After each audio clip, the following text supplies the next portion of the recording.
Humble beginnings.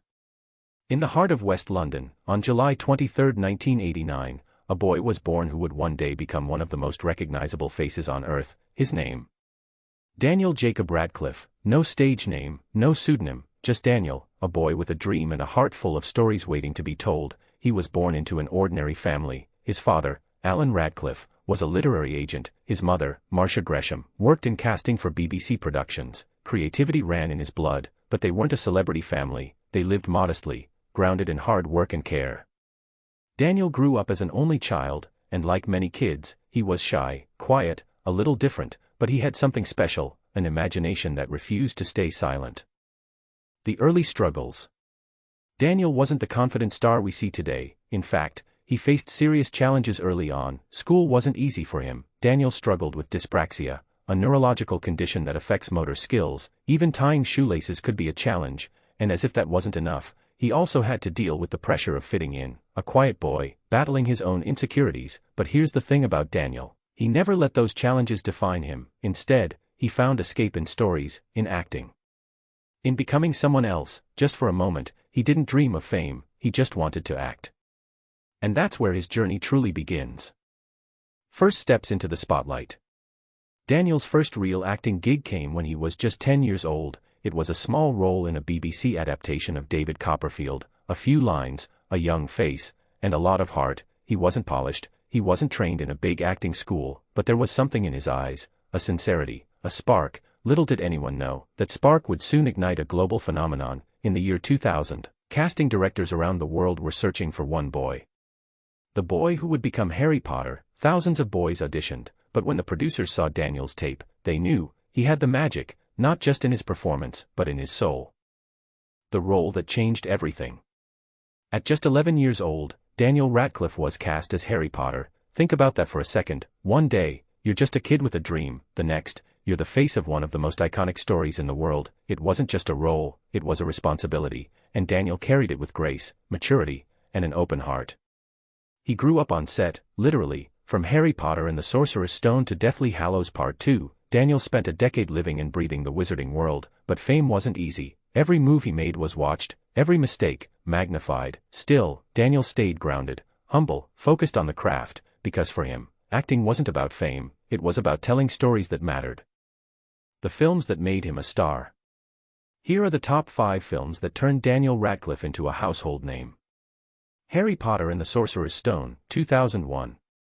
The beginning of the legend. Daniel's innocence and wonder captured the hearts of millions. Harry Potter and the Prisoner of Azkaban, 2004. A darker, deeper Harry. Daniel showed emotional growth, portraying a teenager grappling with fear and loss. Harry Potter and the Goblet of Fire, 2005. A turning point. The Triwizard Tournament pushed Harry and Daniel to new emotional heights. Harry Potter and the Deathly Hallows Part 2, 2011. The grand finale. Daniel delivered a powerful performance, filled with pain, courage, and resolution. The Woman in Black, 2012. His first major role post-Potter. A chilling horror film that proved Daniel wasn't just a one-role wonder. Each role showed something new. A new layer, a new strength. And through it all, Daniel kept growing, not just as an actor, but as a person. His most profitable projects. Success isn't just measured in fame. Sometimes, the numbers speak for themselves. Here are the top 5 most profitable projects Daniel Radcliffe has ever done, along with the estimated amounts he earned. Harry Potter and the Deathly Hallows Part 2, 2011. The grand finale of the saga earned over $1.3 billion worldwide. Daniel reportedly made around $33 million for this film alone. Harry Potter and the Order of the Phoenix, 2007. A massive hit that brought in over $940 million. Daniel earned close to $14 million from this installment. Harry Potter and the Half-Blood Prince, 2009. Grossed over $934 million, adding about $20 million to Daniel's earnings. Harry Potter and the Goblet of Fire, 2005. With a worldwide box office of $896 million, Daniel's pay continued to rise, bringing him approximately $11 million. Harry Potter and the Deathly Hallows Part 1, 2010. Part 1 of the epic finale earned nearly $977 million globally. Daniel walked away with another $20 million. Life after the fame. Fame can be a trap. But Daniel. He turned it into freedom. After Harry Potter, he could have played it safe, lived off royalties, chosen roles just for the paycheck. But Daniel had a different vision.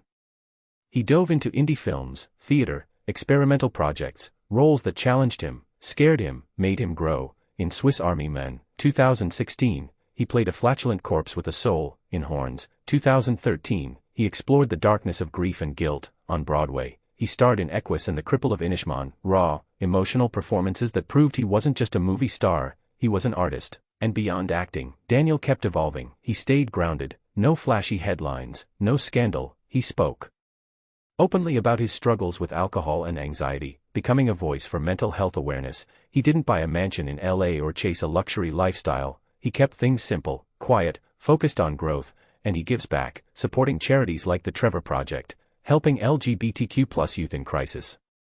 Fame didn't change Daniel. It revealed who he really was. The heart behind the star. Behind the cameras, beyond the red carpets, Daniel Radcliffe is something rare in Hollywood. Real. He's known for being kind on set, respectful, curious, always ready to listen. He doesn't pretend to have all the answers, but he keeps showing up, doing the work. Learning. Daniel is also a passionate reader, a supporter of poetry, a quiet advocate for compassion. He's never tried to be anyone else, and maybe that's his real magic. He's always been true to himself. While others chase fame, he chases truth. While others build empires, he builds connection. That's what makes him inspiring, not just for actors, for anyone trying to stay authentic in a world that often rewards the opposite. First steps into the spotlight. Daniel's first real acting gig came when he was just 10 years old. It was a small role in a BBC adaptation of David Copperfield, a few lines, a young face, and a lot of heart. He wasn't polished, he wasn't trained in a big acting school, but there was something in his eyes, a sincerity, a spark. Little did anyone know, that spark would soon ignite a global phenomenon. In the year 2000, casting directors around the world were searching for one boy.